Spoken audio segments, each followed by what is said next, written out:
அல்லேலூயா. நம்முடைய மரணத்திற்கு பிறகு ஒரு வாழ்க்கை நமக்கு உண்டு என்பதை எத்தனை பேர் நம்புறீங்க? எல்லா மனிதனும். பரிசுத்த வேதாகமத்தில் எழுதியிருக்கிறது, மனிதன் ஒரு முறை பிறப்பதும் பின்பு மரிப்பதும் பின்பு நியாய தீர்ப்பு அடைவதும் மனுஷனுக்கு நியமிக்கப்பட்டிருக்கிறது அப்படின்னு சொல்லப்படுது.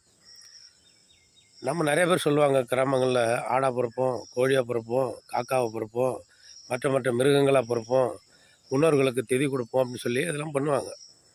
ஆனால் வேத புஸ்தகத்தில் பைபிளில் சொல்லப்படுது, உண்மையாமே தேவன் நமக்கு எழுதி கொடுத்துருக்கிறார், ஒரு முறை ஒரே ஒரு வாழ்க்கை.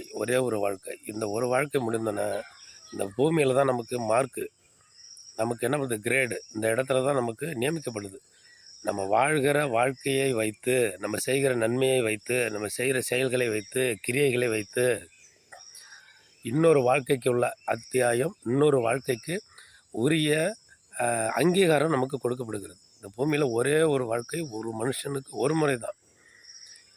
நம்ம இந்த பூமியில் வாழ்ந்துட்டு போனோன்னா அங்கே பரலோகம் அல்லது நீங்கள் சொல்கிற மாதிரி சொர்க்கம் அப்படிங்கிற இடத்திற்கு நீங்கள் போய் சேரணும். அங்கே தான் அழிவில்லாத வாழ்க்கை.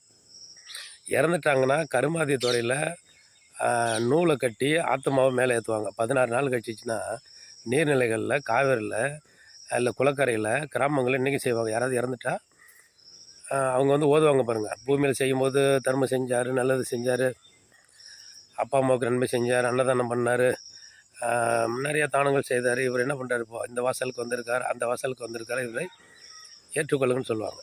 ஆனால் உண்மையாகவே நம்ம என்ன பண்ணணும், நன்மை என்ன பண்ணணும், செய்யணும்.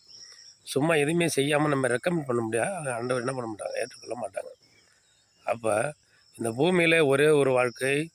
இந்த வாழ்க்கை முடிந்த பிறகு பரலோகத்தில் ஒரு வாழ்க்கை இருக்கிறது, அதுதான் நித்தியமான வாழ்க்கை. இது மரித்த பிறகு ஒரு வாழ்க்கை, அதுதான் நீடித்த வாழ்க்கை. அந்த வாழ்க்கைக்காக தான் பூமியில் கடவுள் நம்ம இங்கே பிறக்க வச்சு நம்மளுடைய வாழ்க்கையை வைத்து, நம்மளுடைய செயல்கள் கிரியைகளை வைத்து தீர்மானித்து தான் அந்த பரலோக வாழ்க்கை நமக்கு கொடுக்கப்படுகிறது. அதனால் அதை நம்ம இருதயத்தில் வைத்து அனுதினமும் இந்த பூமியில் நமக்கு கொடுக்கப்பட்ட வாழ்நாட்களில் நன்மைகளை செய்து அதன்படி நம்ம என்ன பண்ணுவோம், வாழ்வோம்.